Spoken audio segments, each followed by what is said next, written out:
Hey historians, Mr. Birch here. Today we're going to be doing some 8th grade social studies STAAR practice questions, and we're going to talk about James Polk in the election of 1844. As always, when you see the question, press pause, take a moment to read it and answer, then press play and we'll go over it together. Yeah, we're going to be talking about Mr. Polk and Mr. Henry Clay. These two men don't seem to be the most attractive. If you can see Henry Clay there, kind of looks like a skeleton with a little skin over it, but that's another topic altogether. Let's get started. All right, what was one reason James K. Polk won the presidential election of 1844? Well, what's the question asking? That's what we always want to focus on, right? Well, this one is pretty limited, but give me a reason why Mr. Polk won the presidential election. Why did he win it? Well, what can I eliminate? Let's look at the question and the answer choices here. He was against removing American Indians from their native lands. He favored the policy of popular sovereignty in Kansas and Nebraska territories. He was committed to fulfilling the goals of Manifest Destiny. He opposed the expansion of slavery west of the Mississippi River. What's the first thing we can eliminate? Well, he did not necessarily oppose the expansion of slavery west of the Mississippi River. We know that there was some contention about this issue, but it just doesn't really make sense if we kind of look at and we know a little bit more about who James Polk was. He was against removing American Indians from their native lands. Well, again, we saw that this happened right near the Polk era, and we know that it was a big issue that was popular with American people at the time, so that wouldn't have really helped influence his rule as a president or his election to become president. Well, what do we have to know?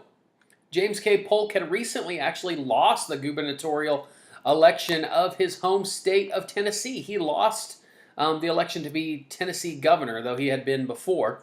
When he decided to run for president, so that kind of made him a dark horse candidate, somebody who can't even win the governor race of their own state. But he was a very savvy man in terms of who he aligned himself with, and the thing that he aligned himself with that actually got him elected was that he was the president who wanted us to go from sea to shining sea.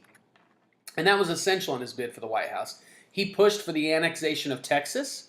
It was currently a country to itself known as the Republic of Texas. Again, the Mexican government didn't really see it that way. Mexico still considered Texas part of their own land, even though Santa Anna had signed it away to the Texians. And Polk also strongly supported the acquisition of Oregon territory from the British. So knowing that about him, what can we think the answer is? Yeah, he was committed to fulfilling the goals of Manifest Destiny. So let's talk about James Polk and Manifest Destiny. President Polk is a lesser-known president who only served one term in office, but he did say, I'm just going to serve one term, and that's what he did. However, his influence is as strong as any president in U.S. history when you think about it. During his service, Texas was annexed and became part of the United States. The U.S. went to war with Mexico and eventually gained at least a portion of the lands of present-day California, Nevada, New Mexico, Utah, Wyoming, Colorado, and Arizona. He also convinced Great Britain to relinquish their hold on Oregon, territory anyway, making up present-day states of Oregon, Washington, Idaho, Montana, Wyoming. So he acquired or gained as much land as probably any president. Manifest Destiny was the popular idea, not just his idea, but that America's destiny was to span from the Atlantic Ocean, where the original 13 colonies were, all the way to, well, the Pacific Ocean. And Polk made sure that it happened. He actually sent troops to the Rio Grande River in Texas, which he knew would provoke the Mexican government because it was highly contested land. He sent as many as maybe half of the current American troops there, about 5,000 maybe, led by Zachary Taylor. And these troops were stationed on the Rio Grande, which provoked the Mexican government. They actually attacked some of these troops, and then it gave him the right to attack Mexico and eventually led to what was called the Mexican-American War. After the war, the Mexican government ended up called the Mexican Secession, where they gave up the lands to the Americans that are the states that I already included.